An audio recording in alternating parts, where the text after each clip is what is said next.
Good evening, everyone. So today we'll be covering 7.7 on approximate integration. We've learned all the integration methods by use subs and by integration by parts, even by partial fractions, gives us these exact antiderivatives. Now we're talking about integrals. For those methods will not work, and we can just approximate, definite integrals using one of these methods. The midpoint rule, the trapezoid rule, the Simpson's rule.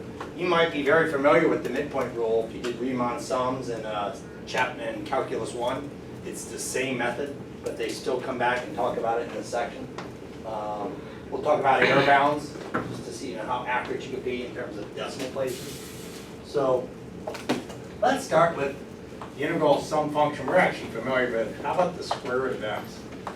Let's just start with that. Let's just go from 0 to 4. We know how to get that exactly right. So in the end, we can just check our error in this problem, see how far away we are with the methods. We'll start with the midpoint method. So we're going to use the midpoint method or the midpoint rule. Midpoint rule means you build rectangles. You will build rectangles under that curve.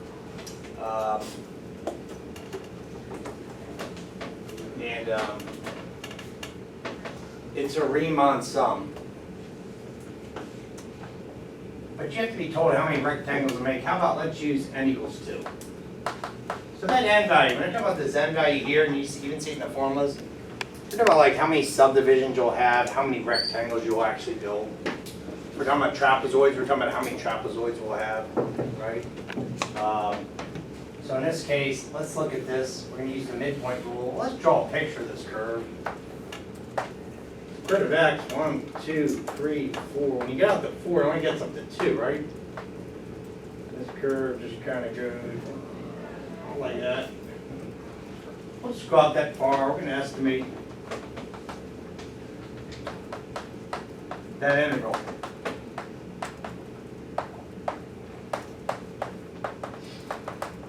Let's estimate this definite integral. We'll start with the midpoint rule, n equals 2.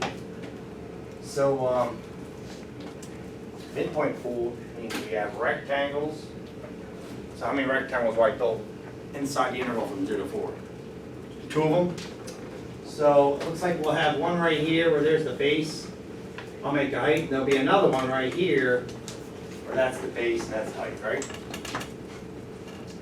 So to build the rectangles, use the midpoint of the first subdivision.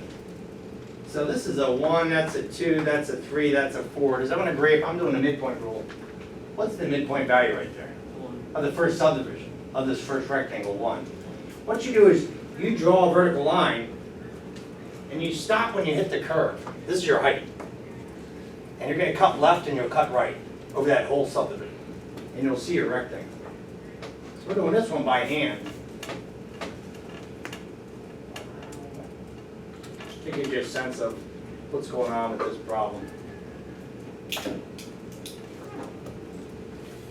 there's the first rectangle. I get some 1 value, right? You agree, you plug a 1 into the square root of x, you get 1. So I just want to make this better to scale there.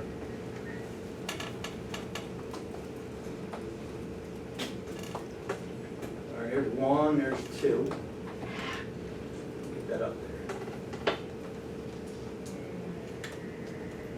All right. So I'm going to build that first rectangle. Up there, stop, cut over, cut left, cut right. So obviously you got an overlap, but you also have an underestimated portion there. Does everyone see that in that first subdivision? Cool. That happens a lot with the midpoint rule. But it kind of evens out. It's not a bad rule. It's not a bad approximation method.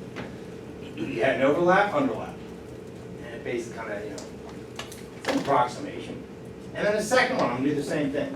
Start up here, stop, I hit the curve, I cut left, I cut right. True? Make my roof. So I wanted you to actually visualize these rectangles. This is the midpoint. And this is what it looks like when we're just doing a simple, hey, 2 rectangles of y equals square root of x from 0 to 4. And all we do is get the area of that rectangle, the area of that rectangle, and we add the areas together, right? That's the midpoint rule. I mean, look at the formula here. You might ignore this. But that's what's going on here. The change in x comes out of this formula. They say go b minus a over n. Well, what was n equal to in this problem? 2. That's the b, that's the a. So we can do that. What's b minus a over n? What's 4 over 2? 2. But obviously you're like, oh, I know what it means when it says n equals 2. I build how many rectangles? 2. So you might not even need this, to be honest, when you're reading this stuff.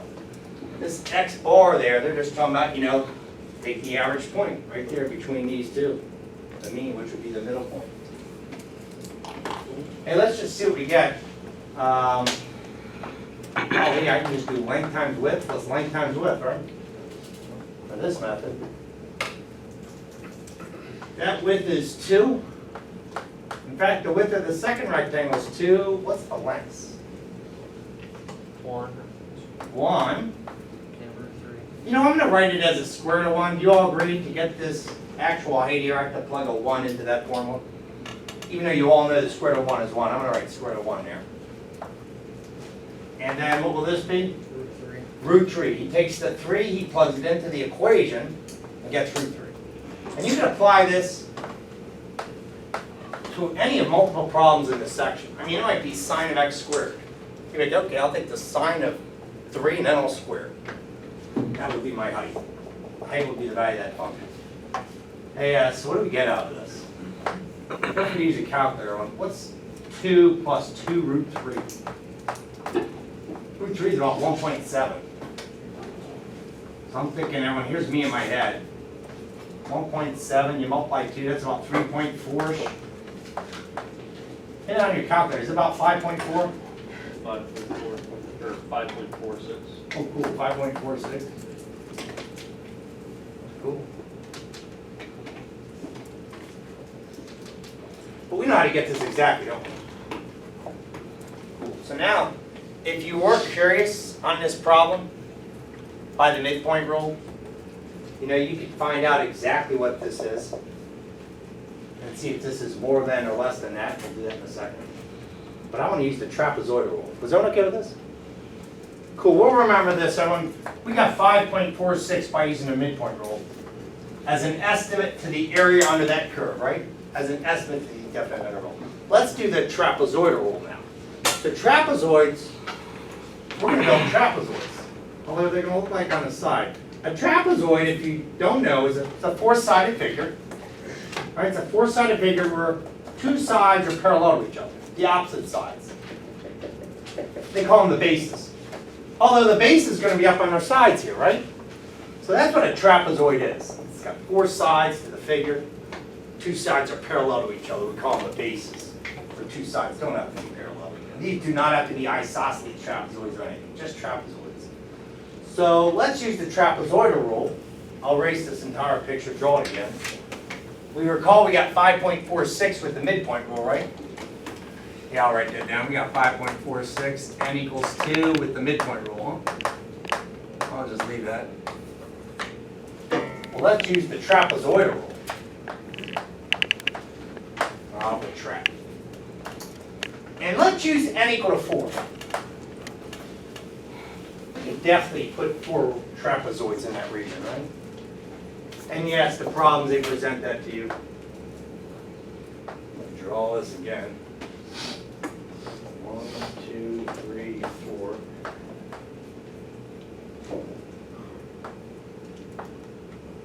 Draw that. When we start this section, boy, it really helps where we can actually visualize the rectangles by the midpoint method for the trapezoids. Hey, keep in mind, both these curves I'm doing, it's the same curve when above the x-axis. If you're curious, well, what if it dipped below the x-axis? Like the sine curve, doesn't it go below the x-axis for a period of time? We'd build our rectangles downward. That's okay. And then the f of x value, the y value, would be a negative value, wouldn't it? That's all. Because we know, can't definite intervals come out to be negative values and 0? So I just want to point that out if anyone wanted to see that. That may throw you off. I know the 2 examples here, I got them going in the positive first quadrant. X and y are both positive. All right, we're going to build trapezoids. So what will this look like? And we're going to use n equals 4 to estimate this definite integral. Well, I can draw. There's a base, but there's that other side. I want to see a little gap in there, a little open space, underestimate or overestimate? Brilliant, that's why I want you to draw the picture sometimes. So you can just go, hey, is this an underestimate or overestimate? You can see it. Slightly underestimated. It's going to happen throughout this whole portion, isn't it? Look at this, it's going to be slightly underestimated. There's a curve bending right over that straight line. But boy, this should do a decent job. We're only building 4 of them. Theoretically, we should build an infinite amount, huh? Hey, this turns into a triangle, doesn't it? That's all right. I'll let that freak you out. Okay. So, this is a 1, this is a 2, this is a 3, this is a 4.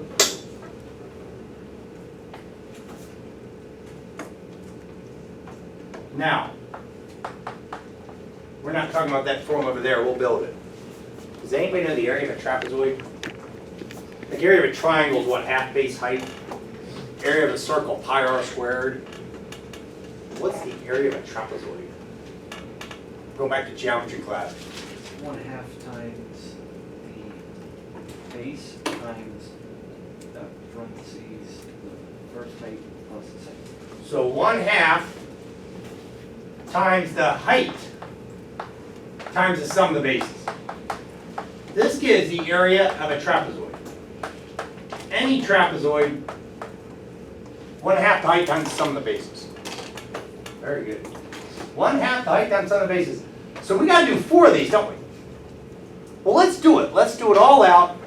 One of these for this one, one of these for this one, one of these for this one, one of these for this one. Add up the 4 areas, we're going to have the estimation by the trapezoid rule. And when we're done, we can go back and reflect on that formula over there. And you might find that formula helpful. See all those 2's in there? Like we must be curious, where are all these funny 2's coming from? And we're going to see. We're going to see where these come from. So now let's do a 1/2 height times the sum of the bases for each one of these. Well, I'll start with the first one. The height is on the side, right? If you gotta look at it like that. So what's that height? 1. We gotta think, what's the length of that base? It's a goofy question. It's 0. And what's the length of that base? 1. So I'm gonna write for trapezoid 1. Here it is. I'll just call you trapezoid 1. I get 1/2 the height times the sum of the bases. 2 plus a length of 1. Okay. I'll put a plus. I'll make this bigger. I want to make sure it's 1/2 the height times the sum of the bases. 0 plus the square root of 1. I can put square root of 0 too if it helps. Right, those are the lengths. 1/2 the height times the sum of the bases. Think the height's on the side.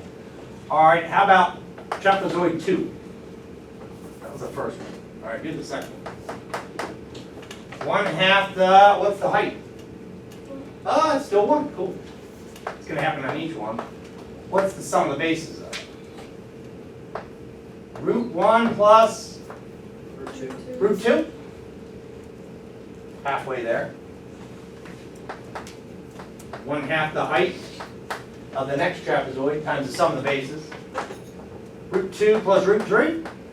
Don't have to be trapezoid 3. There's those 2 lengths right there. That's the bases I'm talking about on the side, the parallel sides. And the last trapezoid, 1/2 the height times the sum of the bases. Root 3 plus root 4. Let's add all this up. And we'll get it. But there are things you can factor out, like the what? The 1/2. We can factor out the height. But do you notice something when we're doing all this math? We're going to get the answer. How many times did this happen? Twice. And how many times did this happen? Twice. And finally, how many times did this square root of 3 happen? Twice. But at the end points, there was a lonely just square root 0. And at the right end point, there was just a lonely square root of 4. So now you get an idea of this formula and how it's derived. This one didn't have a 2, right? F of x of 0. And then the f of x of n in the formula, has a coefficient of 1. But all the others have a coefficient of 1. 2. That's what that math form was saying. You're going to have 2 of these and 2 of these. We're going to build 100 of these trapezoids. That's what would have happened. 2, 2, and 2, and 2, and 2, and 2, and 2. But you would have had this lonely just 1 at the beginning and 1 at the end. Cool. So most students just go, oh, and they find it easy to remember the trapezoidal rule. But if you ever blanked out on that thing, can't you just build a few trapezoids? You know, sometimes they ask you to make 8 of them or 6 of them. Hey, anybody get this? 5.146. 5.146. Anybody else get this? Yep. Yeah? I'm gonna write this down. 5.146, we use which method? Trapezoidal rule. Cool.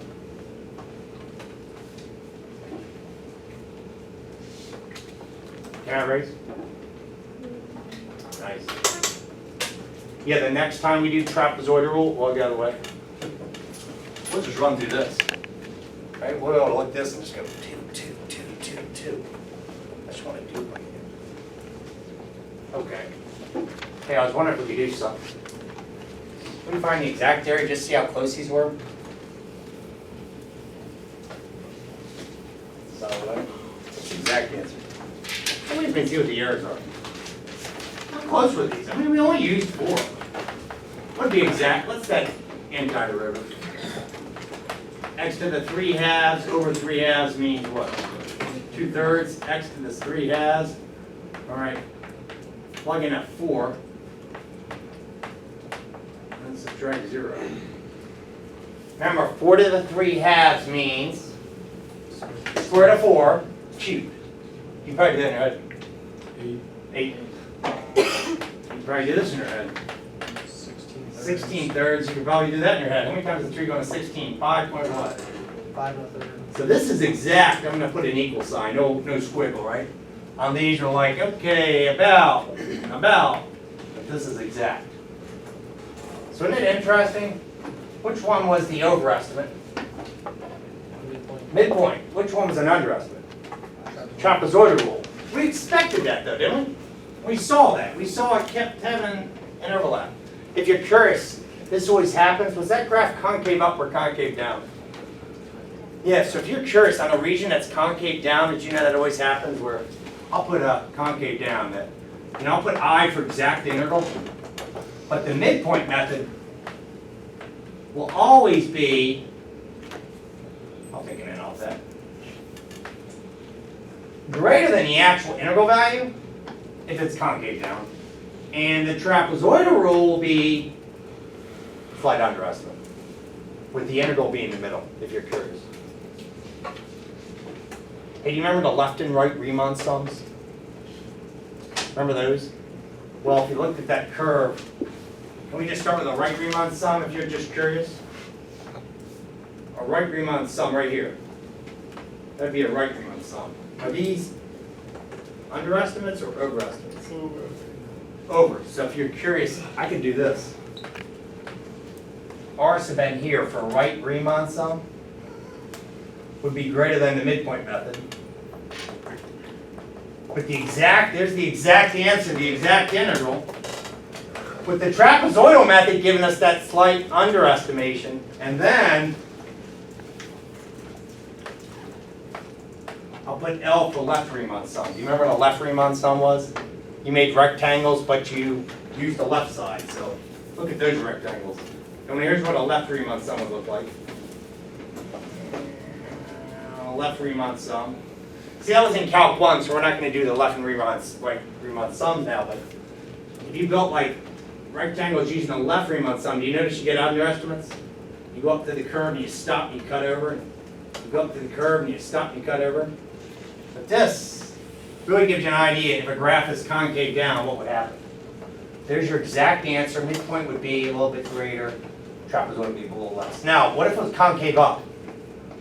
It's concave up. You'd have these two switching around. And I should say if the graph's increasing, then you can't just last ones. But if you're just curious about that, you can see it. Hey, one more in this problem. Then we'll venture into some other ones. Let's apply Another approximation method. Let's use Simpson's rule. Now, Simpson's rule, everyone, we're just going to use the formula. If you want to know the derivation of that, like the proof of that is in a textbook, but I would put this in your notes. Trapezoidal rule uses trapezoids, right? Midpoint rule uses rectangles. Simpson's rule uses parabolas. It uses parabolas to get that area underneath it. All right, so that's what makes it a more and more challenging proof, but it is in the textbook if you want to read about it. Yeah, I should tell you the page too. Where was Simpson's rule actually derived? Page 512. I mean, it took a full page, but it's interesting just to read about it. Like how you, because look at this carefully. When here's the formula, this looks just like trapezoidal rule, except not changing x over 2, but changing x over what? A 3. This still has nothing as the coefficient, or 1 as the coefficient. The endpoint has a 1 as the coefficient. But rather than doing a 2, and then a 2, and then a 2 for all the middle values, it alternates between a 4 and a 2. And something else to note about the Simpson's rule, this wasn't the case with trapezoidal rule. N must be even. Okay, so N must be an even amount. Like, we're going to use 8 subdivisions. Or 10 subdivisions. We can't use 7 or 9. So how about let's use Simpson's rule, N equals 4 to estimate that. This is a great method. If you heard of computer algebra systems, which was mentioned in section 7.6, computer algebra systems like a TI-89 or Maple, etc. TI-Inspire, some of those computer algebra systems use Simpson's rule to approximate definite intervals. Some of them do. This is a cool one. All right, n equals 4. We'll see how close this comes to the exact. What was exact again? 5.3? Yep. Yeah, we'll see. Is this closer than these two? Because to get an error, don't we just subtract? Yeah. Okay. So I'm going to use Simpson's rule. We won't draw a picture this time. Change in x over 3. I'm going to do f of x sub 0 plus 4 times the next one. Plus a 2 times the next one. You don't just keep doing this. Alternate between a 4 and a 2 and a 4 and a 2 and a 4 and a 2. The second to last number will have a 4 as the coefficient. And then the very last number won't have a 4 or 2 as a coefficient, only have a 1, right? And we're going from 0 to what? 1, 2, 3, 4. 0, 1, 2, 3, 4. Now, there's a formula for this change in x. Let's say this change in x here. Since we're now using a formula, we got to understand exactly what that is. It is b minus a over n. So if you want to do the math, what's b minus a over n? What's 4 minus 0 over 4? 1. But if it helps, I think you can see what change in x is. Change in x is the width of each one of these subdivisions. You know, I'll say that a few times, because I didn't want you to think, sometimes the errors, people go, oh, change in x here, and they put a 4. They think change in x is the entire region. No, change in x in this math formula has a specific math formula for all 3 of these. It's b minus a over n. But, so you're not confused. Look at the image and go, well, it's the width, change in x, just the width of these, just a 1, right? So this change in x problem is just a 1. That's a 3. And when plugging 0 into this, the function is going to be f, x equal to what? Square root of x. It's going to still go up like this. Well, plug in a 0, what do you get? 4 times f of, what's 1 plugged into the function? Square root of 1. Plus 2 times square root of 2. Plus 4 times the square root of 3. And lastly, what do we get? Just root. I put in parentheses here, you don't have to. I think I'll rewrite that so it don't look so sloppy. So let's see how the 4, it starts with a 4. and then always end with a 4 as the second to last or the penultimate term. Penultimate means second to last. So your second to last term, your penultimate term will always have 4 as the coefficient to that value. 4 times the function's value. The second one will always have 4 times the function's value as you're going from left to right. And I'll let you do all the math and we'll see what we get. Remember, 1/3 times the sum is. Simpson's rule is pretty daggone good though. See if you did better than trapezoid rule.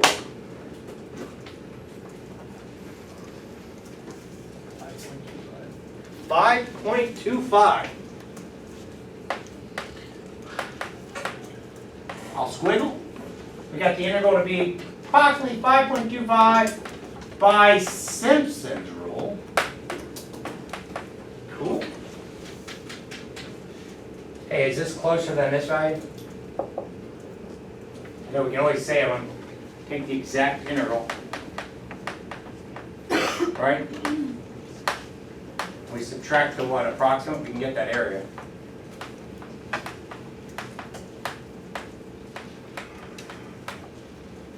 That sometimes can be negative. All right, 5.33 minus, what was this? 5.25, what's that about? 0.08? Not bad with only n equal to 4. Could I have used n equal to 100? Yeah, because it's even.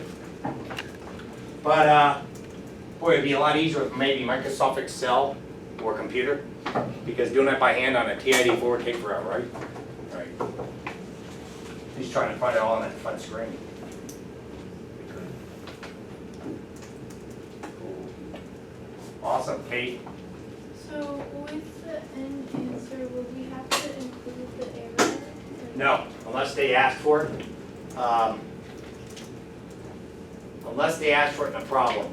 These problems, when you hear error, they're usually going to ask you to talk about the error bounds in the problems when you read through them. And that's going to be really cool because we're going to say, okay, these are approximation methods. This stuff's pretty neat because we're saying, okay, we got approximation methods. We got computers here. We got calculators. We can estimate any definite integral. Just build enough of these, right? The more you build, right, you can get an infinite amount of what? Trapezoids or rectangles in there. But it also takes a lot of time. So we want like a cutoff point to say, we want to limit the amount of what iterations a program has to run through to get to a desired accuracy. And so that's where we can use this. You can program that into a computer and say, hey, once it hits this n equals 12 value, for 12 terms, it should be accurate to maybe 5 decimal places. So great question. You don't have to feel free to do it though if you're curious yourself. Because it might be a problem that we can't do the integral of like you and I by hand. Like we know U sub method, what else do we know? We know integration by parts, and we know partial fractions. Okay, trig substitution, right? But you might look at a problem and go, hey, none of those methods are working. So I'm going to have to, but we could use the calculator to use the, to run a definite integral by.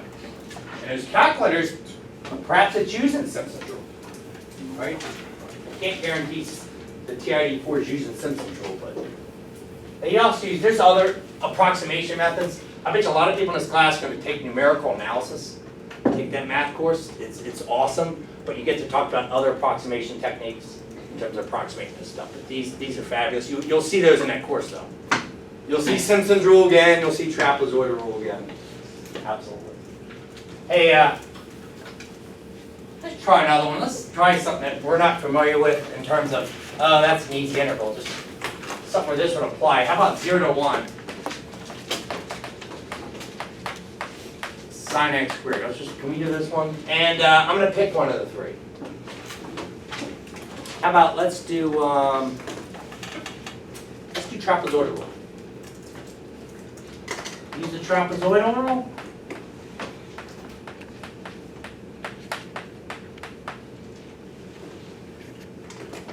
Okay, this is like number from 7.7. This is like number 3, except number 3 they use cosine x squared. How about let's use trapezoidal rule n equals 1. By the way, if you want to write that, you could write that as like t sub 4. T for trapezoidal, 4 subdivisions, if you wanna write it like that in your notes. That's what you're using to estimate this. So you're gonna use trapezoidal rule to estimate that definite interval.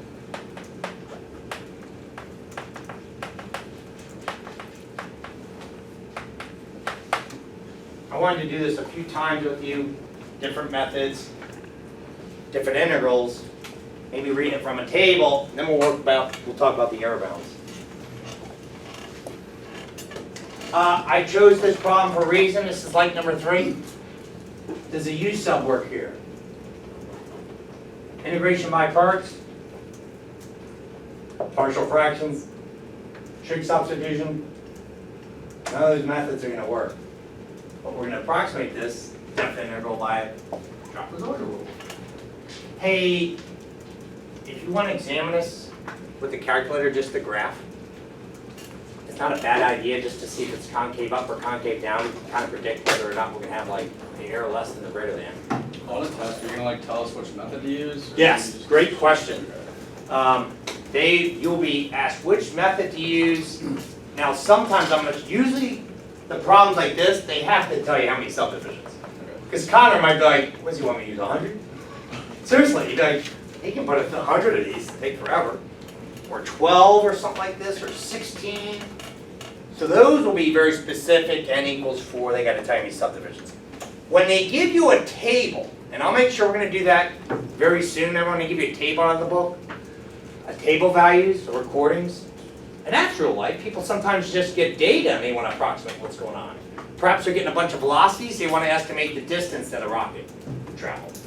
But on those problems, we're always going to use the most subdivisions we can. So let me say that again.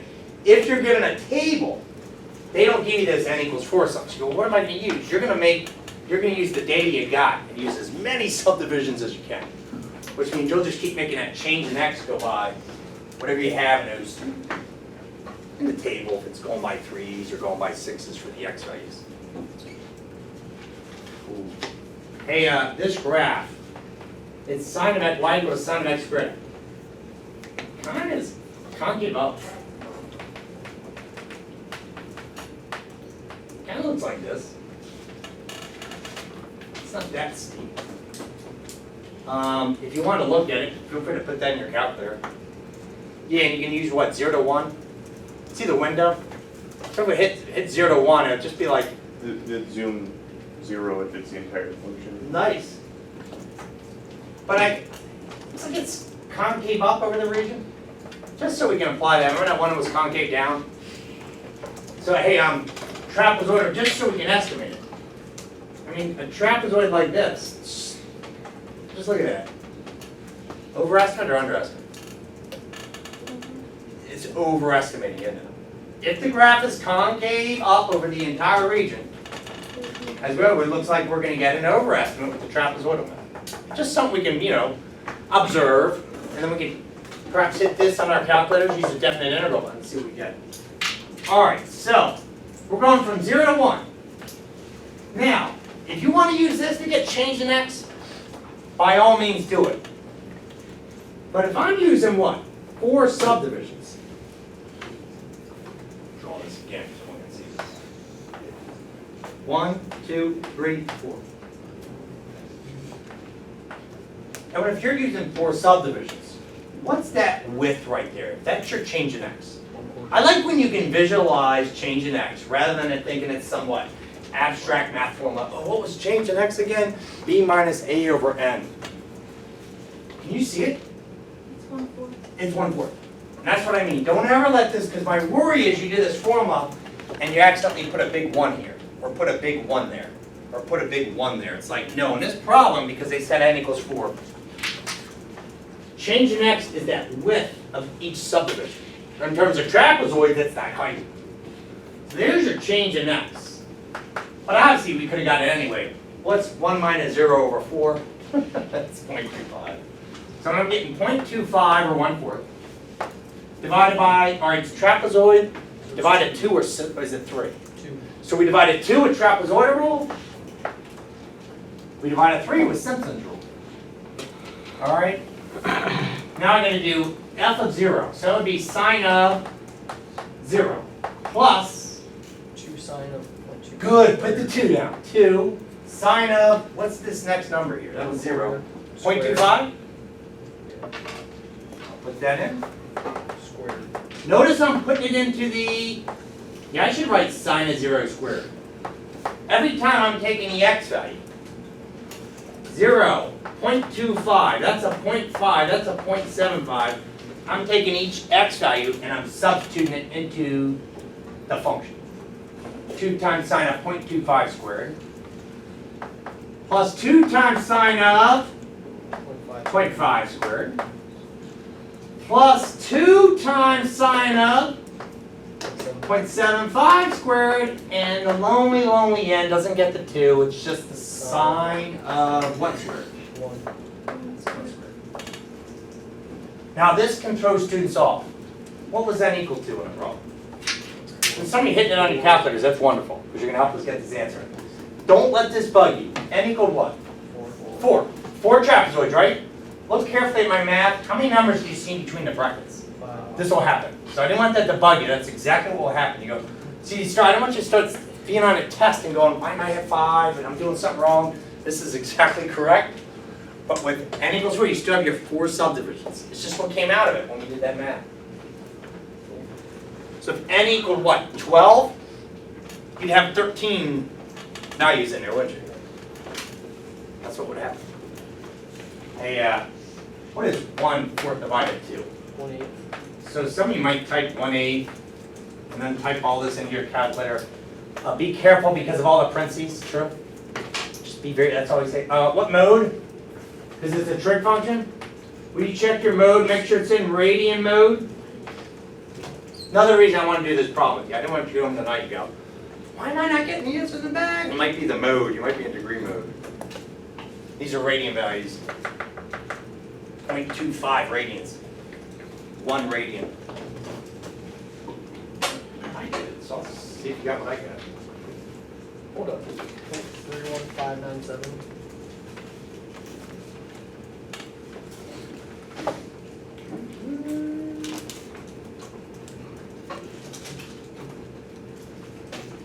That's what I got. Who got that? Thank you very much. I get the same. And when you get 0.3159, what was after the 9? 7. 0.31597. What was after the 7? Go ahead, Armando. 2 sine, are you squaring sine or are you squaring 0.5? Great question. That's a really good question. I am squaring the 0.75 because of the way it's written. It's not like there's a square here. So in this case, it's like I'm only doing sine. The calculator automatically puts a parentheses, and I'm typing 0.75 raised to the second, then closing out the I'm talking parentheses. about the 0.5. It looks like you're squaring sine. See the 2 plus 2 times sine 7.5 the square. up to the right? Right there? Yeah. Oh, I got you.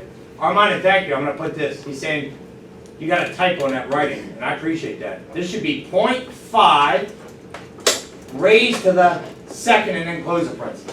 Oh, No, that's exactly right. And thanks for catching that. Each one of these becomes a sine of x squared. Different from what? Different from stuff we've seen before where they write this, right? Which means all of sine of x squared. So you're right. So Armando, thank you again right there. That 0.5 squared is the angle, the radian angle. And we get 0.31597.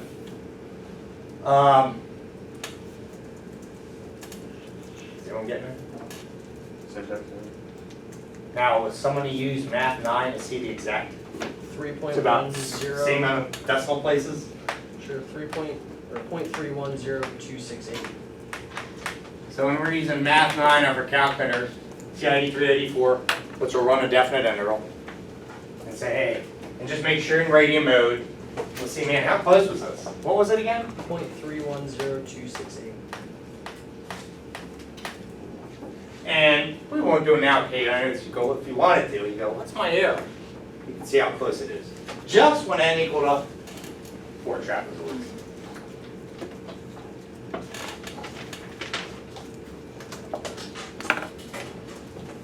Hey, we don't have to do it right now. But I do want to point out, this was concave up, right? All right, cup was concave up.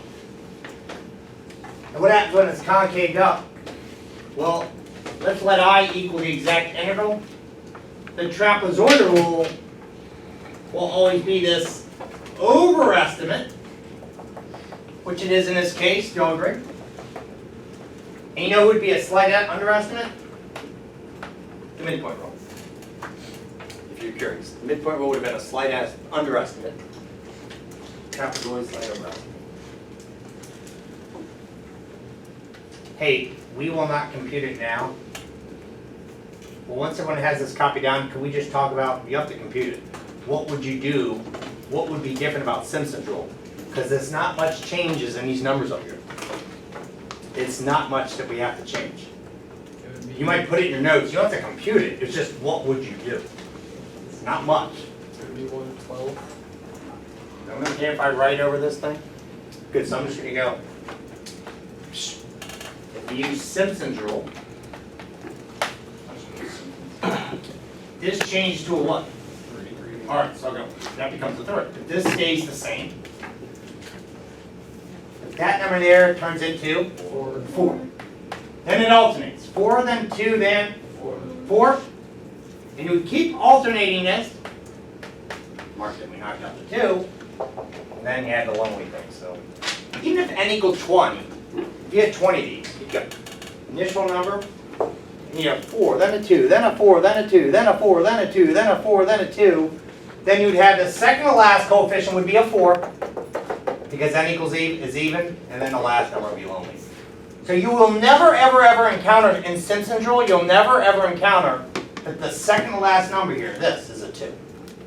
It always go 4, 2, 4, 2, 4, 2, 4, 2, 4, then that last number. Or, in this case, what? 4, 2, 4. Then this.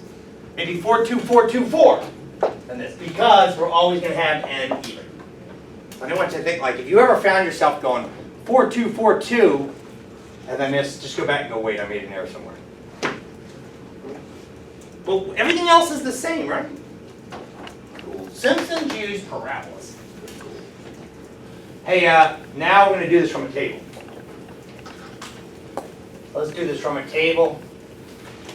Practice problems that I gave to you, I gave you at least a couple tables. Not bad, because then this time we don't have to plug the number into some equation like sine of x squared, right? I like that. It's just going to be the y values, if you want to call them the f of x values, the y values will be right there in the table. So the problem we'll do together, this is number 40. And it's in section 7.7. So I'm going to put this table on the board here. All right, they got x, and I got f. 0, 3, 6, 9, 12, 15, 18. And I'll tell you what all these function values are in a second. I'll just write them down.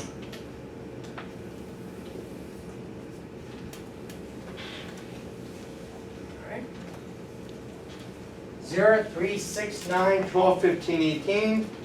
And here comes f of x, 9.8, 9.1, 8.5, 8.0, 7.7,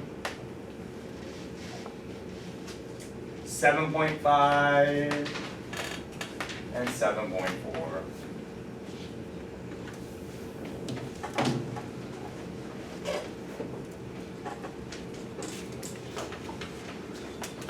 And the table shows a force function.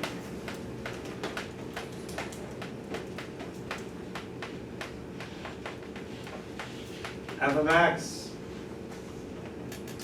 where x is measured in meters, and f of x is in newtons.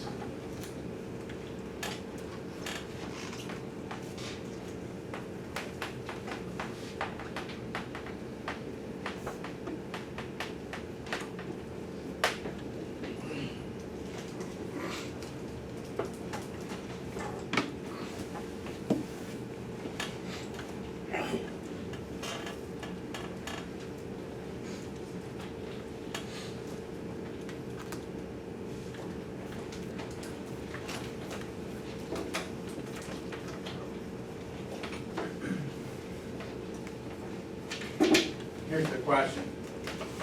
Use Simpson's rule.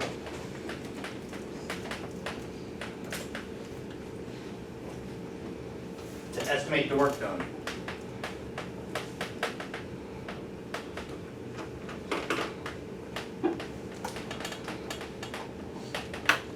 And moving an object.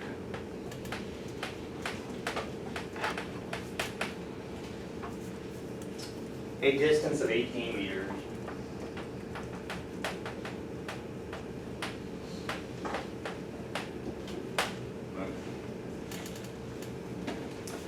And I'll let you all copy this.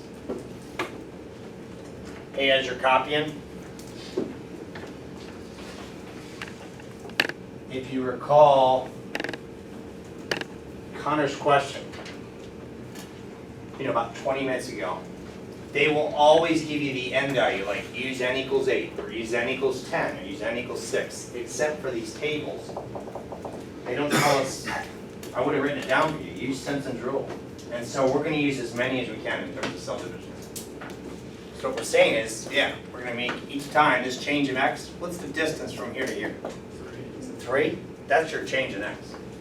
That's the change in x we're making. If you want to make a picture of it, you do 0 to 18, and you're like, I'm going to use as many as I can. So 0 to 3. That's your change in x. Cool. Does that make sense? It's a really important question.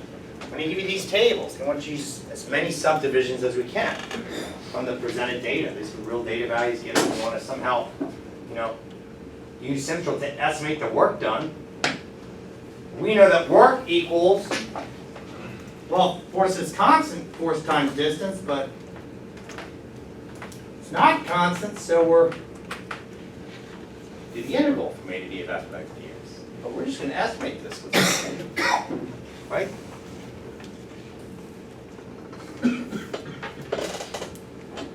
Work equals the integral from a to b of f of x.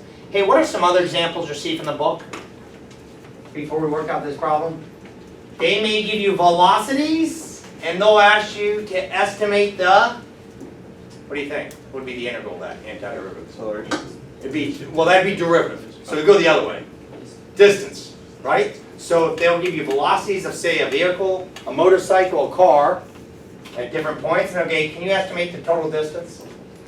Just to give you an example, if you're driving home tonight with your friend, you could sit there, don't crash or anything. But listen, every 30 seconds, look at the speedometer. I'm serious, like if you're driving, like say it's for 10 miles, but just every 10, just look and write it down. Every 30 seconds, write down the speed. And so you'd have a table of a bunch of what? A bunch of velocities, right? Now sometimes the velocity may be 0 because you might be at a stoplight. Do you agree? But anyways, you'd have all these velocities, or this was the time period. And then if you use one of these methods, you could, Simpson's rule or what? Trapezoid rule, you could estimate the total what? Distance that you're traveling. Where I know you're sitting there going, dog, look at my speedometer. Right? It's right there. I'm like, look how many miles I went. But that's a way you can estimate how far you went, if you like doing it.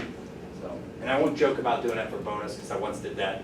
And the next day, a student came in with this gigantic poster on a line, took up like this entire board. Or she really did that with her friend. They drove down to like Annapolis. It's like all broken up. So the thing was like this. Yeah, but every time they hit a stoplight, it was what? And the values were 0. But that's what's going on here. A bunch of velocities, estimate the distance. Right? Rate of change of water flowing out of some tank, you can estimate the total volume of water that leaked out of the tank. Right? But in this case, we have all the forces, we're going to estimate the work. Alright, so does everyone agree that change in x is going to be 3? Cool. Armando. Is that kind of like how they calculate the oil spill on the Gulf Coast? They definitely can use some calculus in there because, when you talk about, especially when you think like even off like, you remember the one off Louisiana? When all you see a videotape and all you see is a hole and you see in the water and all you see is what? Oil just what? Going like this. Sometimes you can be going, how much is coming out? How fast is what? And so you get an estimate of what's the total amount of, it's good estimate technique. Estimate the total volume that came out of there, leaked over like an hour, 2 hours, 24 hours.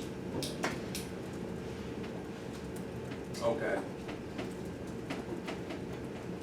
Now when I'm going to work this problem, hey, one more thing again, I just want to, you hear me saying this over and over again. this change in x. So you crush this during a test. That change in x there is not 18, is it? What's the change in x we use? 3. That's exactly, I'm going to use change in x equal to 3. And so what you have, you can look at that image. 0 to 18. You're like 3, 6, 9, 12, 15, 18, but there's your change in x. That little subdivision. It's the width of each subdivision. That's what that change in x is. I didn't want you to think change in x was, oh, from A to B. So I'm going to start it out. Change in x over 3, right? Simpson's rule? Change in x is a 3. And then I divide by a 3. I think I have enough room right here. This will be better than the one with the sine of x squared because I won't be so worried about the parentheses. What's the first number here? Oh, here's a common error in test. So I'm going to start out with this. So the student knows about the 4s and the 2s and the 4s and the 2s, right? They look at the table and they go like this. And this is wrong. Anybody know what I'm doing wrong? You're reading x value out of this f of x. No, I've seen this before. They're like, oh gosh, they were just reading a table incorrectly. I need to use what here? The f of x. So this right, these are f of x values. These are the y values, and I'm accidentally doing 4 times x values. 4 times. These are the numbers right here, the y values. So let me fix it. Because I know it's a table. You're like, this is going to be simple. You get the change in x down 3. So the first number is a what? 9.8 plus, start with a 4, right? 4 times, 9.1. and now it just flows. 2 times. Okay, run out of room, I'll just go down here. Plus 4 times. 8. What's next? 2 times. 7.7. Plus 4 times. 7.5. And lastly, Only 7.4. a lonely 7.4. See how this penultimate term had a 4 as a coefficient? Now this is bizarre one. I actually did look. 1, 2, 3, right? In terms of this. 1, 2, 3, 4, 5, 6. If you're curious, n equals 6. Don't let this bug you that I really have some of the numbers in here. 1, 2, 3, 4, 5, 6, 7. I thought I would look at that at the end. Y'all notice n equals 6? Yeah. How many? 1, 2, 3, 4, 5, 6. Trapezoidal rule would also have 6. That's the most we can use with trapezoidal, and that's the most we can use with Simpsons. All right, what do y'all get?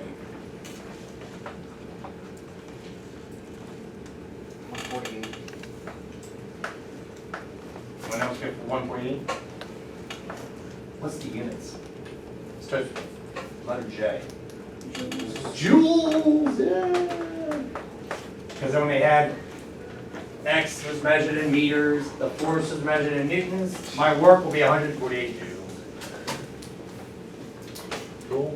You have to put a estimation symbol, like a round across. I love that. If you didn't, I wouldn't mark off, but I love it. You're like, hey, we're just estimating this, right? We're using an estimation technique.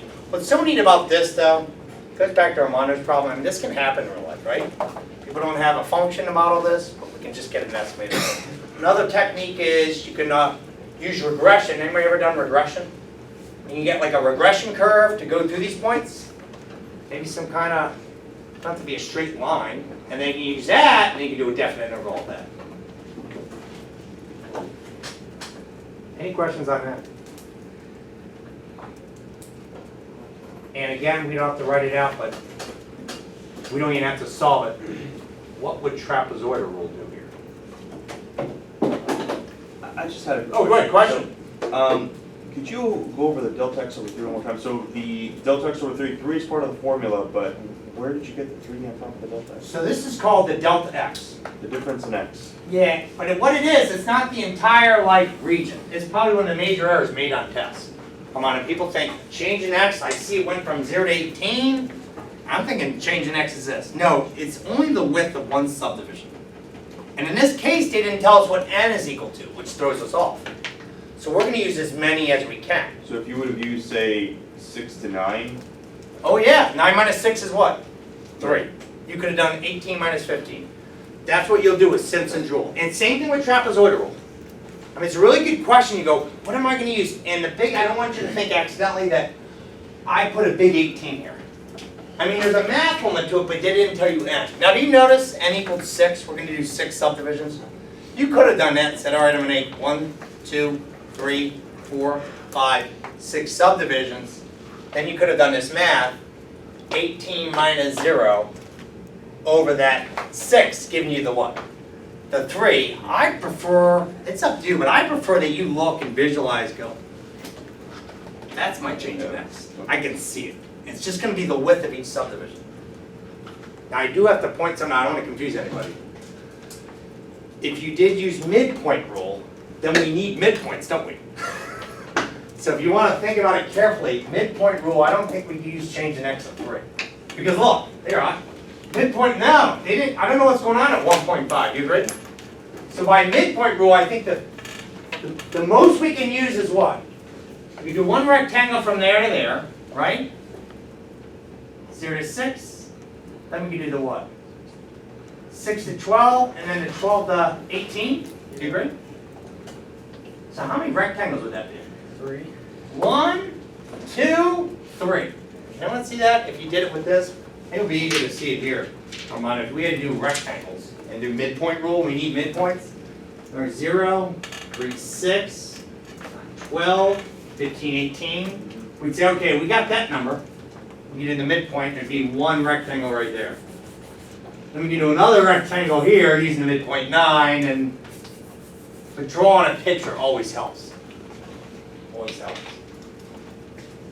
Hey, we're going to do the error bounds in a second, but just real quick, what would you do if it was trapezoid rule? This becomes a what? 2. 2. And all these become what? 2. 2. Slight difference. Got it. All right, let's talk about error bounds. So for this problem, this is neat. This is how we end section 7.7, everyone, is how accurate are we? Especially with these integrals like sine of x squared. We run this through a program. We store this into a computer. We don't want to say, hey, use 1,000 every time.